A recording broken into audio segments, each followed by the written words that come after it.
Apabila ada perselisihan di antara beberapa orang, lalu mereka pergi ke pengadilan, dan mereka diadili dengan dinyatakannya siapa yang benar dan siapa yang salah. Maka jika orang yang bersalah itu layak dipukul, haruslah hakim menyuruh dia meniarap dan menyuruh orang memukul dia di depannya dengan sejumlah dera setimpal dengan kesalahannya.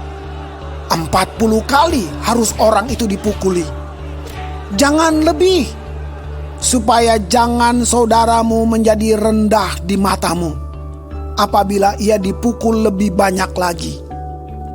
Janganlah engkau memberangus mulut lembu yang sedang mengirik.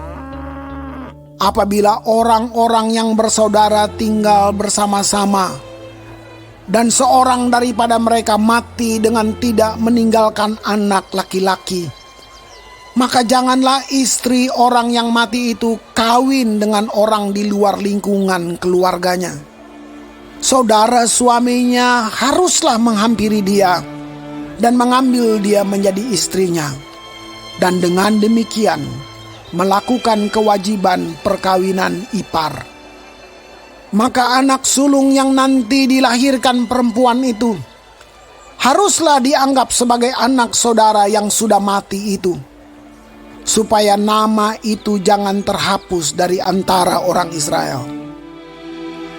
Tetapi jika orang itu tidak suka mengambil istri saudaranya, maka haruslah istri saudaranya itu pergi ke pintu gerbang menghadap para tua-tua serta berkata, "Iparku menolak menegakkan nama saudaranya di antara orang Israel. Ia tidak mau melakukan kewajiban perkawinan ipar dengan aku."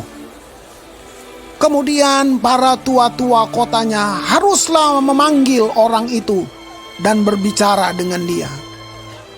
Jika ia tetap berpendirian dengan mengatakan, "Aku tidak suka mengambil dia sebagai istri," maka haruslah istri saudaranya itu datang kepadanya di hadapan para tua-tua, menanggalkan kasut orang itu dari kakinya, meludahi mukanya sambil menyatakan, "Beginilah harus dilakukan kepada orang yang tidak mau membangun keturunan saudaranya."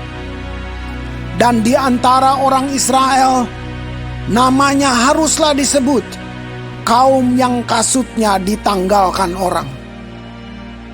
Apabila dua orang berkelahi dan istri yang seorang datang mendekat untuk menolong suaminya dari tangan orang yang memukulnya, dan perempuan itu mengulurkan tangannya dan menangkap kemaluan orang itu, maka haruslah kau potong tangan perempuan itu. Janganlah engkau merasa sayang kepadanya. Janganlah ada di dalam pundi-pundimu dua macam batu timbangan, yang besar dan yang kecil. Janganlah ada di dalam rumahmu dua macam eva, yang besar dan yang kecil. Haruslah ada padamu batu timbangan yang utuh dan tepat.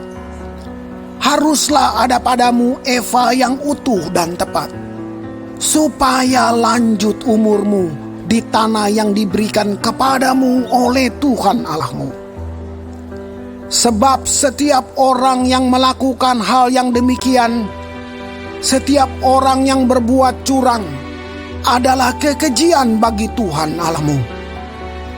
Ingatlah apa yang dilakukan orang Amalek kepadamu pada waktu perjalananmu keluar dari Mesir, bahwa engkau didatangi mereka di jalan, dan semua orang lemah pada barisan belakangmu dihantam mereka, sedang engkau lelah dan lesu.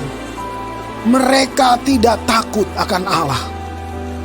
Maka apabila Tuhan Allahmu sudah mengaruniakan keamanan kepadamu daripada segala musuhmu di sekeliling, di negeri yang diberikan Tuhan Allahmu kepadamu untuk dimiliki sebagai milik pusaka, maka haruslah engkau menghapuskan ingatan kepada Amalek dari kolong langit.